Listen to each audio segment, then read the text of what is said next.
buruk itu menimpa aku. Jadi ini sikap Huzaifah. Maksudnya di kalangan para sahabat yang bertanya kepada Rasulullah tentang perkara-perkara yang baik itu, Huzaifah dia ambil jalan yang kedua lah. Dia ambil jalan untuk bertanya tentang apa benda perkara buruk yang berlaku, supaya dia boleh ready, supaya dia takut, kerana dia takut kalau perkara-perkara buruk itu menimpa diri dia. Ya,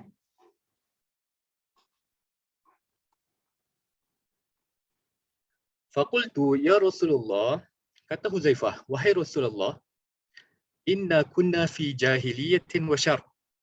Kata Huzaifah, wahai Rasulullah, kami dahulu berada di zaman jahiliyah dan juga syar, pada zaman yang buruk.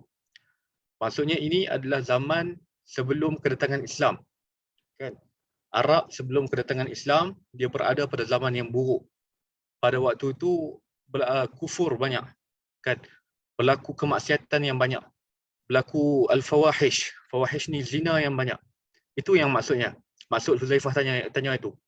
Kami dulu berada pada zaman jahiliah dan juga zaman yang buruk. Faja'anallahu bihadzal khair. Kemudian Allah datangkan kepada kami bihadzal khair, dengan kebaikan ini. Kebaikan ini itu apa? Kebaikan ini adalah Islam maksudnya. Jadi dulunya orang Arab berada dalam jahiliah dan juga berada dalam keburukan. Kemudian Islam masuk dan Islam itu adalah kebaikan, menggantikan keburukan yang dulu. Okey. Kemudian kata Huzaifah, ditanya Nabi sallallahu alaihi wasallam, "Fahal ba'da hadzal khair min syarr?" Huzaifah tanya Nabi sallallahu alaihi wasallam, adakah selepas kebaikan ini akan berlaku lagi keburukan? Adakah selepas kebaikan itu, maksudnya dulu kan jahiliah, kemudian Islam itu kebaikan. Jadi kata Huzaifah tanya, adakah selepas kebaikan ini akan berlaku lagi keburukan yang lain? Kan? Jadi Rasulullah sallallahu alaihi wasallam menjawab, "Na'am." Rasulullah kata, ya, akan berlaku lagi keburukan. Lalu kata Huzaifah, "Wahal ba'da dzalika syarr min khair?" Adakah selepas keburukan tersebut ada lagi kebaikan yang datang? Qala Rasulullah, jawab Rasulullah, "Na'am wa fihi dakhan." Betul, ya, akan berlaku lagi kebaikan yang lain. Wa fihi dakhan, tetapi kebaikan yang datang selepas itu dah bercampur dengan keburukan. Dakhan ni maksudnya samar-samar. Maksud secara bahasanya maksudnya asap. Tetapi maksud yang nak disampaikan dalam hadis ni, maksudnya kebaikan itu dah pun bercampur dengan keburukan sampai tak betul-betul suci murni dah kebaikan itu. Dah bercampur aduk dah dengan keburukan. Baik, sebelum tu saya tertinggal ini. Fahal ba'da hadzal khair min syarr, selepas zaman Islam itu adakah akan berlaku lagi keburukan? Kata Rasulullah, na'am. Jadi apa keburukan yang dimaksudkan oleh Rasulullah itu? Ini ditafsirkan oleh para ulama sebagai fitnah pembunuhan Uthman radhiyallahu taala anhu, yang mana bila berlaku fitnah pembunuhan Uthman itu, ada berlakunya peperangan di kalangan sahabat, pertelingkahan di kalangan para sahabat. Itu kalau kita baca sejarah ataupun baca sirah, para sahabat saling kita panggil berperang sepatutnya. Tapi susahlah kita nak sebut perkataan perang. Tapi macam itulah, bertelagah antara satu sama lain disebabkan untuk pembunuhan Uthman. Itu permulaan fitnah yang berlaku dalam Islam. Itu keburukan yang disebutkan oleh para ulama bagi mentafsirkan perkataan syar di sini. Okey, berlakunya peperangan Siffin dan sebagainya. Kalau pernah baca sejarah peperangan yang melibatkan Sayyidina Ali dan juga Aisyah dan juga Muawiyah apa semua tu. Itu cerita dia. Kemudian selepas peperangan tersebut berlaku pula, selepas keburukan tersebut datang pula kebaikan selepasnya. Kebaikan itu dimaksudkan apa? Kebaikan itu dimaksudkan adalah selepas perpecahan di kalangan yang bermula pada zaman penghujung zaman sahabat itu, berlaku penyatuan balik di kalangan umat Islam. Maka berlakulah Khalifah Uthmaniyah apa semua tu kan. Berlakulah zaman Islam ditadbir menggunakan sistem khalifah. Kan kita bersatu di atas nama khalifah. Ini kebaikan yang ada pada waktu itu.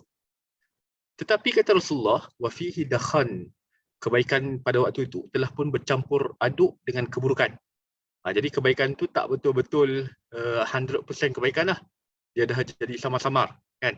Kalau zaman sahabat itu, zaman Islam yang betul-betul pada zaman sahabat itu, kebaikan yang safi, yang suci, yang apa kita panggil tulen. Tetapi selepas zaman khalifah itu, dia tidak betul-betul tulen dah. Dia dah bercampur dengan keburukan, sehingga Rasulullah SAW mengkiaskan kebaikan itu dengan dakhan. Dakhan ni maksudnya asap yang kelabu macam itulah maksudnya. Qultu wa ma dakhanuhu, kata Huzaifah, dakhan ini maksudnya apa? Jadi Rasulullah mentafsirkan maksud dakhan itu. Rasulullah kata qaumun yahduna bighairi hadi ta'rifu minhum wa tunkir. Sebab apa ada dakhan? Apa maksud dakhan itu? Kata Rasulullah, sebab pada zaman itu ada kaum yang menyeru berdakwah tetapi bukan dengan hadi, bukan dengan petunjuk aku. Sebab apa? Kalau kita tengok pada zaman itu, berlakulah permulaan munculnya kumpulan-kumpulan yang menyeleweng daripada Islam. Kumpulan-kumpulan seperti Khawarij, Mu'tazilah, itu pada waktu itu. Ta'rifu minhum wa tunkir. Tetapi Rasulullah sebut pada waktu itu masih ada lagi di kalangan orang-orang yang mampu untuk mengetahui mana satu yang buruk, mana satu yang jahat.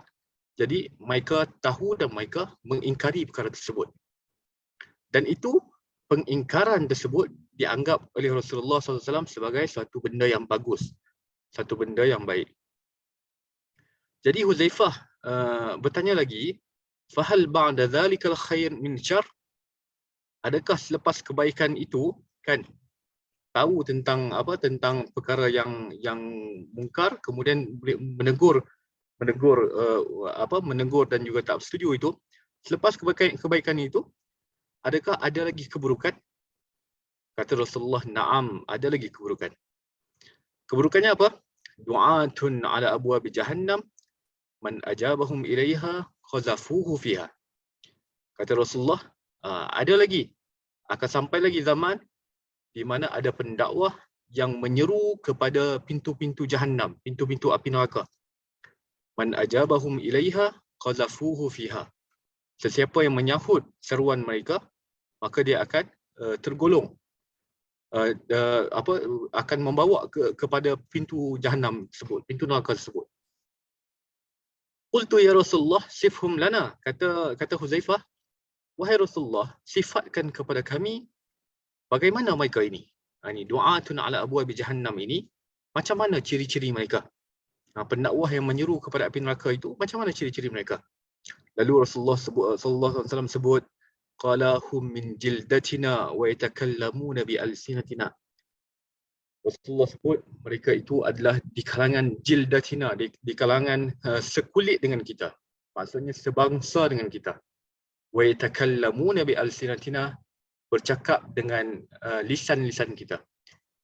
Para ulama berbeza sedikit pandanganlah tentang maksud mereka di kalangan jildatina ini. Adakah maksudnya mereka itu di kalangan Arab dan bercakap dengan bahasa Arab? Itu salah satu tafsirannya. Dan ada juga yang menyebut bahawa itu maksudnya adalah mereka ini di kalangan orang Islam. Min jildatina itu maksudnya mereka di kalangan orang-orang Islam. Wa yatakallamuna bi alsinatina, mereka bercakap dengan lisan-lisan kita. Maksudnya mereka bercakap dengan Quran dan juga sunnah. Seperti mana pendakwah-pendakwah kita lah. Seperti mana orang Islam lah. Orang Islam menjadikan Al-Quran dan juga sunnah sebagai pegangan. Maka mereka pun menggunakan perkara yang sama. Tetapi apa yang berada di hati mereka tak sama dengan apa yang ada di zahir percakapan mereka. Jadi, qultu fama ta'muruni in adrakani dhalik? Kata Huzaifah, ditanya Rasulullah, fama ta'muruni, apa yang kamu nak suruh aku buat? In adrakani dhalik, kalau aku berhadapan dengan perkara-perkara ini. Maka jawab Rasulullah SAW, talzamu jama'atal muslimin wa imamahum.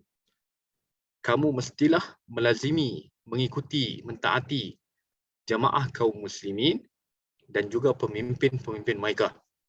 Jadi kalaulah pada waktu itu ada berlaku kacau bilau sampai kita tak dapat bezakan mana satu yang baik, mana satu yang buruk, apa Rasulullah suruh kita buat? Rasulullah suruh kita ikut pemimpin-pemimpin kita di kalangan orang Islam. Okey? Dan jamaah, Rasulullah sebut di sini jamaah, sini kan jamaah, mengisyaratkan satu benda yang menarik juga kalau dibincangkan pada pandangan penulis dalam buku ni. Sebab kata beliau, jamaah ni maksudnya organisasi yang tersusun. Itu barulah maksud jamaah. Kalau mazhab fiqh, maksudnya mazhab fiqh lah. Dia panggil mazhab, dia tak panggil jamaah. Kalau mazhab akidah, dia panggil firqah, dia tak panggil jamaah. Jadi, kata Dr. Sharaf, penulis asal buku ni, dia sebut jamaah itu maksudnya sesuatu sekumpulan manusia yang ada organisasi, yang yang tersusun, dan itu adalah jamaah. Dalam bahasa mudahnya, mereka ada pemimpin mereka ada pengikut, dan mereka ada organisasi yang tersendiri. Baik, itu maksud jamaah. Ada juga para ulama yang mengatakan bahawa jamaah di sini maksudnya apa yang disepakati oleh para fuqaha, apa yang disepakati oleh para ulama kita. Jadi apa yang tidak diperselisihi oleh para ulama kita, maka itulah yang dimaksudkan dengan jamaah. Maka kita kena berpegang dengan apa yang disepakati oleh para ulama kita. Bateri saya nak habis. Saya kena connect wire dulu. Sekejap, 1 minit.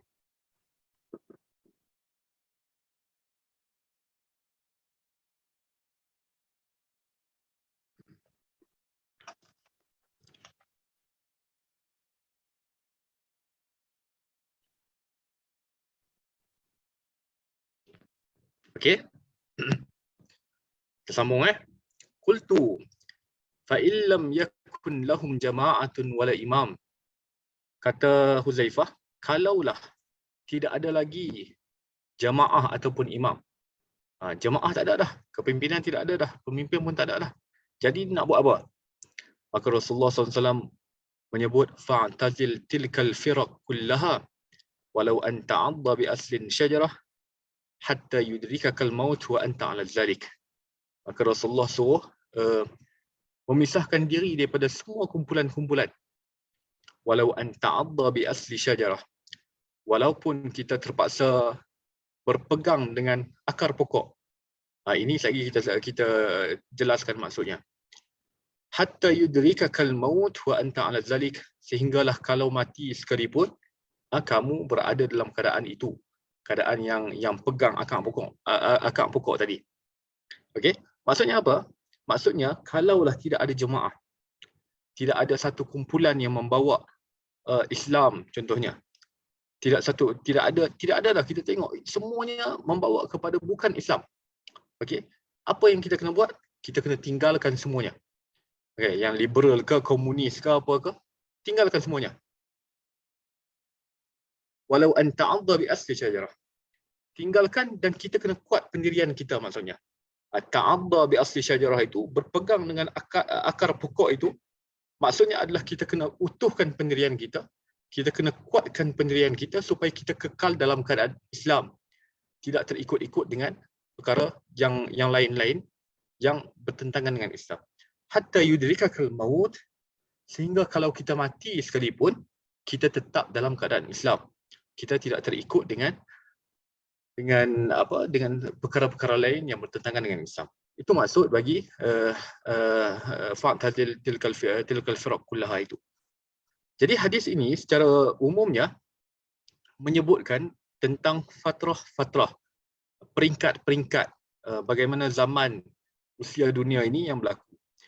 Jadi ada keadaan pada zaman Nabi dan juga pada zaman sahabat, kebaikan yang mutlak, kebaikan yang bersih mutlak, kemudian berlaku sedikit pertelingkahan di kalangan para sahabat dan itu disifatkan sebagai keburukan kerana dia fitnah. Kemudian berlaku pula kebaikan yang lain, iaitu umat Islam bersatu balik di bawah satu pemerintahan yang sama menggunakan sistem khilafah.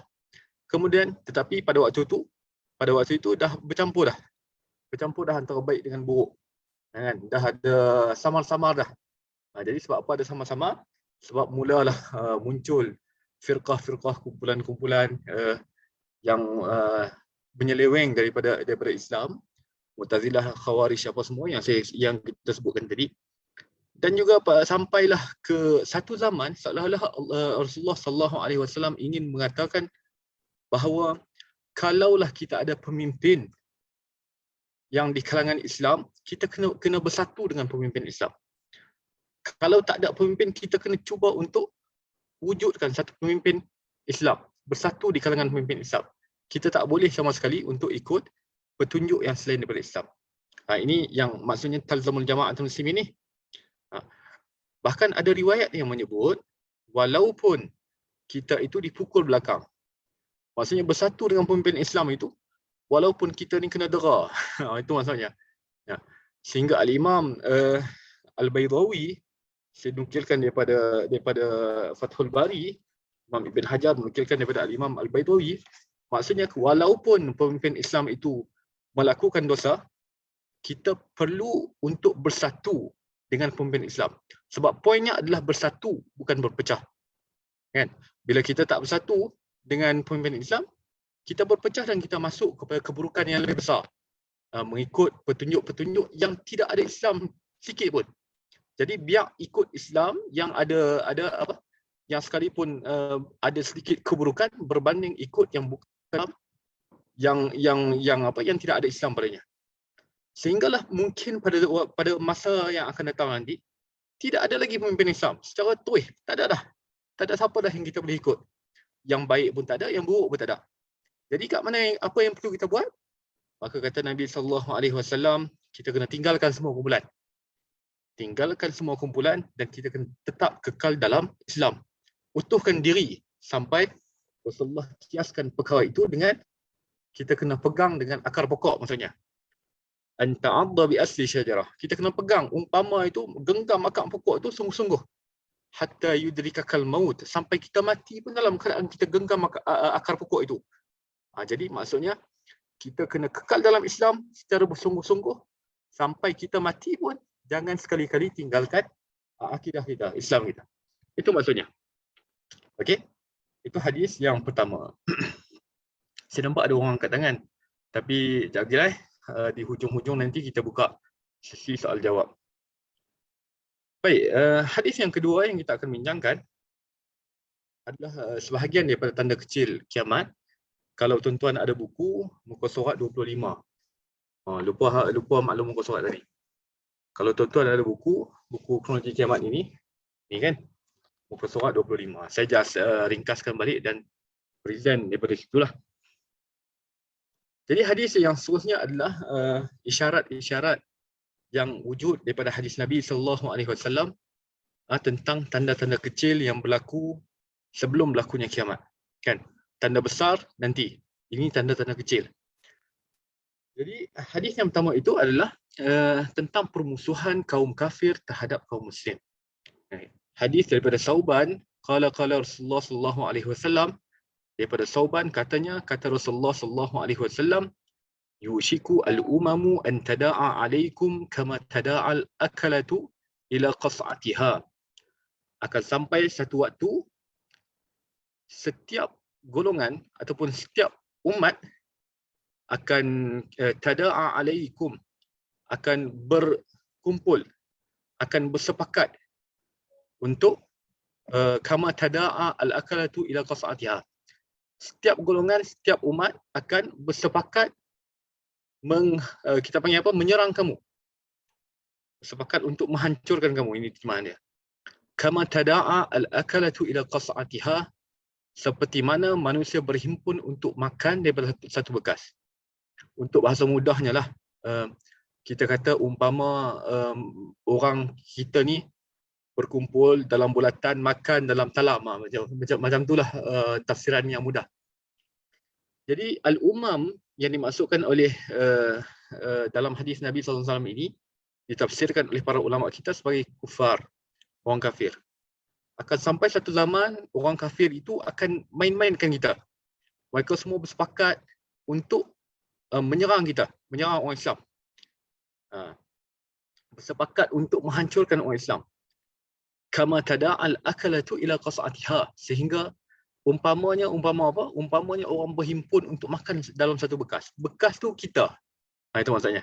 Jadi mereka ni bersepakat bekerjasama untuk menyerang kita, untuk makan macam untuk menjadikan kita umpama makanan. Itu maksudnya. Faqala qailun, maka ada orang bertanya kepada Nabi sallallahu alaihi wasallam, wa min qillatin nahnu yawma idzin, adakah kita pada waktu itu sedikit, kan? Sebab apa? Sebab bila kita ni diserang, dijadikan macam diserang daripada setiap sudut. Jadi mereka bertanya, sahabat bertanya kepada Rasulullah, adakah sebab kita pada waktu itu sedikit, tak ramai, yang menyebabkan kita umpama dimain-mainkan macam tu? Maka kata Rasulullah, bal antum yawma idzin katsir. Tidak, kita tak sikit. Kita ni ramai. Walakinnakum wusa'un ka wusa'is sail. Tetapi kita ni tidak ada nilai lah maksudnya. Tetapi kamu itu umpama buih-buih di lautan. Itu maksudnya. Buih-buih yang mengalir. Jadi buih-buih yang mengalir ni maksudnya dia mengalir dan tidak memberi manfaat apa-apa. Umpama buih tidak memberi manfaat apa-apa. Ada seperti tidak ada. Itu maksudnya. Wala yaz'anallahu min suduri aduwikum al-mahabata minkum. Dan penyebabnya apa? Penyebabnya kerana Allah SWT telah pun mencabut kegerunan daripada para musuh kamu terhadap kamu. Maksudnya orang kufar nanti dah tak takut dah dengan orang Islam itu. Kan? Wala yaqzifannallaha fi qulubikum alwahan. Dan Allah mencampakkan kepada kita ini alwahan. Alwahan ni maksudnya alwahan ni apa? Al-wahan ini disebutkan oleh Rasulullah sallallahu alaihi wasallam, hubbud dunya wa karahiyatul maut. Penyakit cintakan dunia dan juga takut mati. Jadi apa yang kita boleh dapat daripada hadis ni? Hadis ni menceritakan tentang sampai satu waktu kita ni orang Islam ini sekalipun ramai tapi kita tak boleh buat apa-apa. Kita dah tak ada nilai, tidak ada kekuatan. Sehingga kita ni diserang daripada segenap sudut. Bahkan bukan diserang saja, tetapi musuh-musuh Islam saling bekerjasama untuk menyerang kita daripada segenap sudut. Jadi pada waktu itu, bukanlah sebab kita diserang itu sebab kita ni sedikit. Tak. Tetapi kita ni dah tak ada kualiti, itu maksudnya. Kita ni ramai tapi tak ada kualiti. Walakinnakum wusa'un ka wusa'is sail. Dan kita ini umpama buih-buih pada air yang tidak memberi manfaat apa-apa. Kemudian penyebab yang lain kerana orang kufar ini dah tak takutlah dengan kita. Kan? Pada zaman dulu, zaman Islam punya kegemilangan, golongan kufar, musuh-musuh Islam takut dengan Islam. Tetapi pada zaman sekarang ataupun zaman selepas ini, sampai satu zaman orang kufar ini, musuh-musuh Islam ini dah tak takut dah dengan orang Islam. Sebab apa? Kemungkinan tafsiran-tafsiran daripada para ulama kita. Sebab pada waktu itu, yang pertama Islam itu tidak ada kualiti lagi. Yang kedua sebab orang bukan Islam telah pun menguasai banyak sudut, banyak perkara yang berlaku di dunia itu di bawah penguasaan orang-orang bukan Islam. Jadi dengan sebab itu, mereka boleh caturkan apa benda sekalipun yang mereka nak. Jadi kita ni umpama ditendang pi, ditendang mai macam itulah. Kita pun diserang daripada segenap sudut dan yang seterusnya kerana Allah telah pun mencampakkan kepada kita al-wahan. Kerana Allah telah pun mencampakkan kepada kita penyakit cintakan dunia dan juga takut mati. Itulah realiti yang berlaku sama ada di zaman kita ataupun zaman yang akan datang. Yang penting perkara ini akan berlaku pada waktu-waktu nantilah. Perkara ini akan sampai waktunya, perkara-perkara ini akan berlaku. Itu hadis yang pertama tentang tanda kecil yang berlaku. Okey, hadis yang seterusnya, hadis yang terakhir insya-Allah yang kita akan bincangkan. Boleh saya tengok ada chat untuk maybe tanya soalan. Kita akan cuba jawab soalan lagi. Hadis yang kedua antara tanda kecil juga yang berlaku, yang menjadi tanda kecil sebelum berlakunya kiamat adalah hadis yang diriwayatkan oleh Abdullah dan juga Abi Musa radhiyallahu anhum.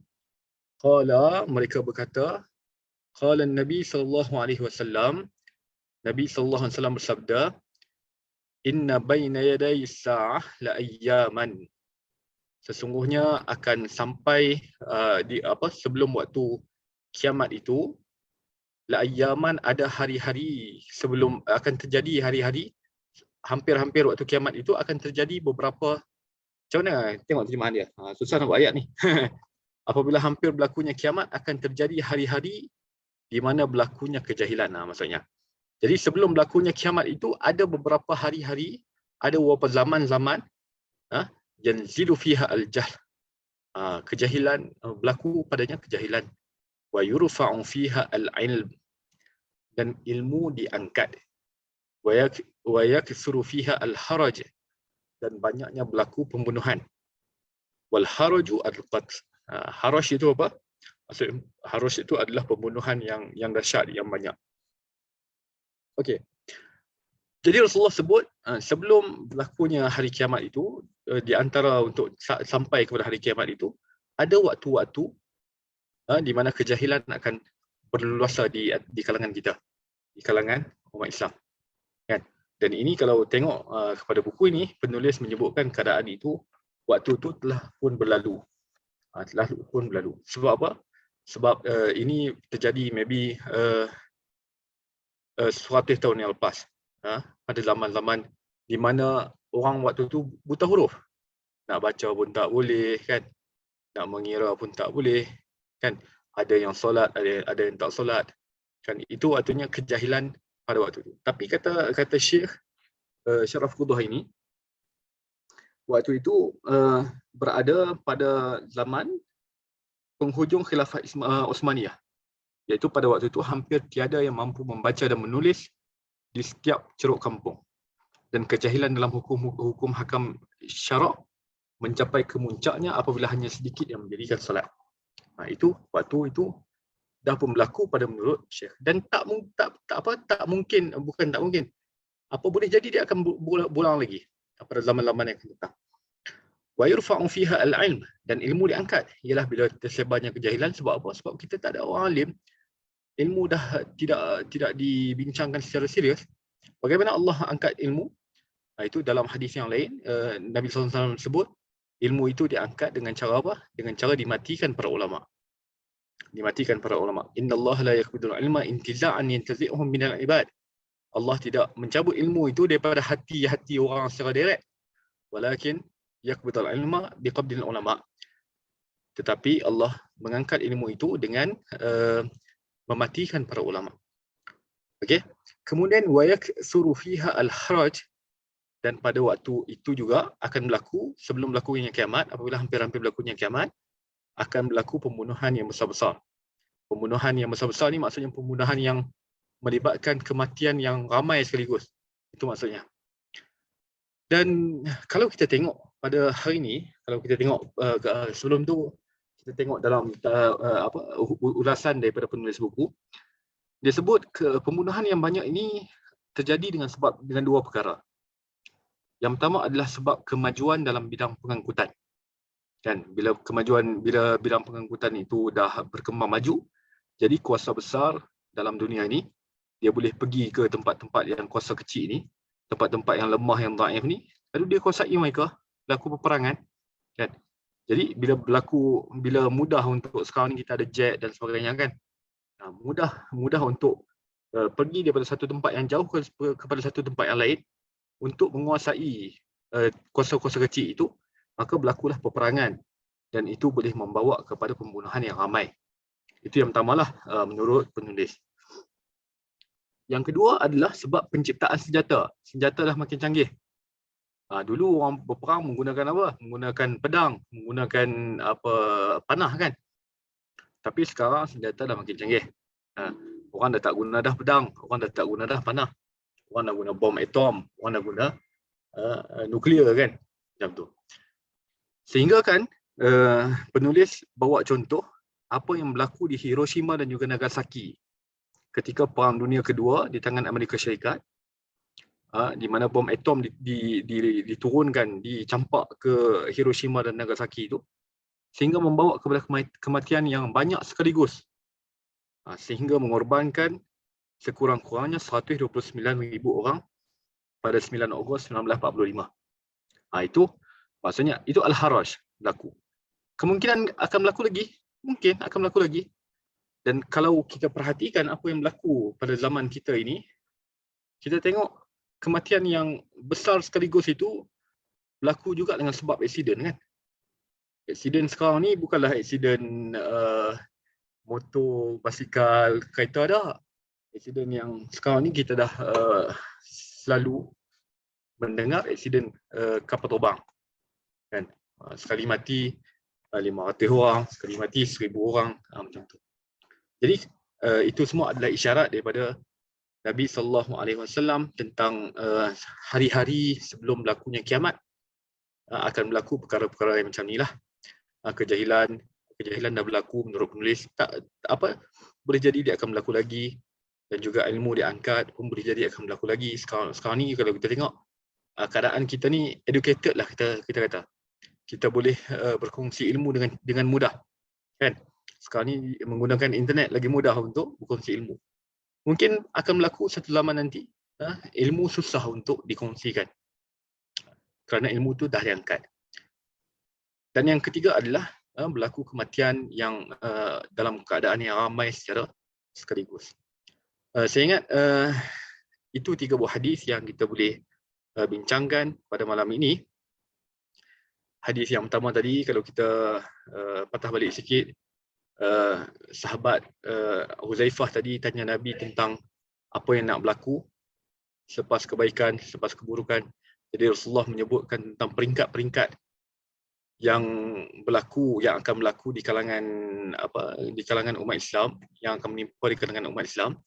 Kemudian Rasulullah ada wasiat kepada kita untuk sentiasa mengikuti dan juga mentaati pemimpin-pemimpin orang Islam. Dan mungkin sampailah pada satu zaman tidak ada lagi di kalangan kita ni pemimpin-pemimpin orang Islam, maka Rasulullah mewasiatkan kita supaya tinggalkan semua kumpulan-kumpulan yang menyeleweng, dan kita mestilah kukuh dengan keislaman kita, walaupun kita kena berpegang peluk akar pokok. Maksudnya kita kena kukuh sungguhlah dengan Islam kita sehingga kita mati dalam keadaan Islam. Dan hadis yang kedua tadi yang kita bincangkan juga adalah akan sampai waktu satu masa nanti, orang bukan Islam ini, orang kafir ini saling tolong menolong, bekerjasama menyerang kita pada segenap sudut, sehingga kita ni umpama hidangan makanan mereka. Itu maksudnya. Dan perkara itu terjadi bukanlah sebab kita ini sedikit, tetapi terjadi sebab kita ini tak ada kualiti. Kita ramai, tetapi ramai-ramai kita pun tak ada kualiti. Sehingga Rasulullah mengkiaskan dengan buih di air maksudnya. Dan juga sebabnya juga adalah kerana Allah dah pun mencabut ketakutan musuh kepada orang Islam. Jadi musuh orang Islam, orang kafir ni dah tak takut dengan kita. Dan pada sebaliknya kita pula lebih kepada cinta dunia dan juga takut mati. Dan yang ketiga tadi kita sebut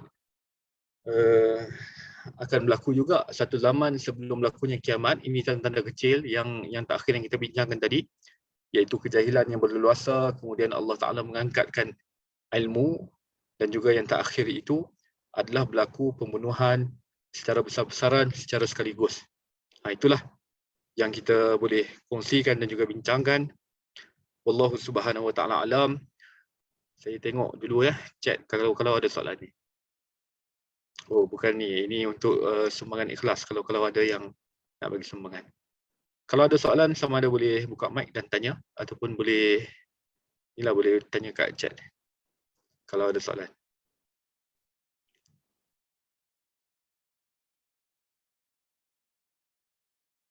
Okey. Tak ada. Alhamdulillah.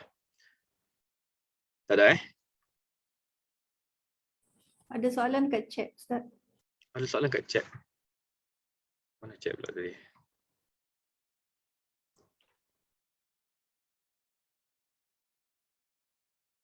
Adakah tsunami bencana alam juga boleh dikatakan sebagai al-haraj? Boleh dikatakan sebagai al-haraj. Boleh dikatakan sebagai al-haraj. Tetapi maksudnya bila Rasulullah SAW menyebutkan tentang perkara-perkara macam ni, maksudnya kita akan hadapi benda-benda macam ni. Maksudnya kita akan hadapi benda-benda macam ni. Bukanlah maksudnya kita kena berputus asa tak. Ada orang dia sampai putus asa. Dia kata, tunggulah Imam Mahdi keluar. Kita tak payah buat apalah. Tak boleh macam tu. Kita kena teruskan kehidupan macam biasa. Kita kena berpegang teguh dengan prinsip kita. Kita kena jaga akidah kita.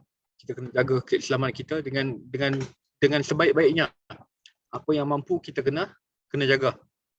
Dengan sebab itu, kalaulah hadis yang pertama tadi, talzamu jama'atul muslimin itu wa imamahum itu, maksudnya kita kena cari mana satu organisasi ataupun kumpulan-kumpulan di kalangan orang Islam untuk join mereka, untuk paling kurang adalah menyokong mereka.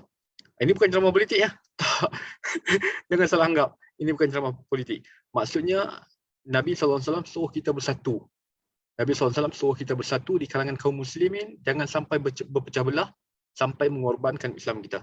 Sampai dalam riwayat yang lain menyebutkan kalaupun di kalangan pemimpin orang Islam itu melakukan maksiat, itu lebih baik daripada kita tinggalkan pemimpin Islam itu, sokong kepada yang lain.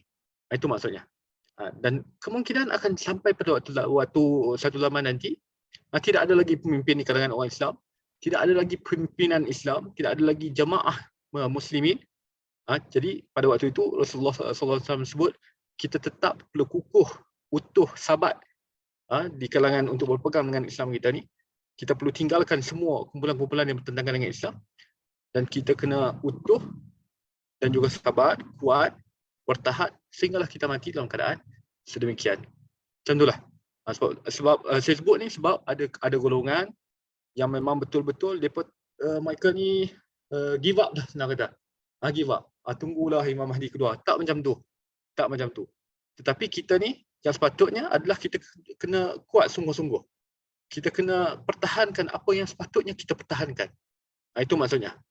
Kalau ada pemimpin Islam, walaupun dia tu melakukan maksiat, kita tak suka, buruk, itu lebih baik daripada kita bersama dengan golongan-golongan yang bertentangan dengan Islam. Itu maksudnya. Allah Subhanahu wa taala alam. Baik, ada lagi soalan?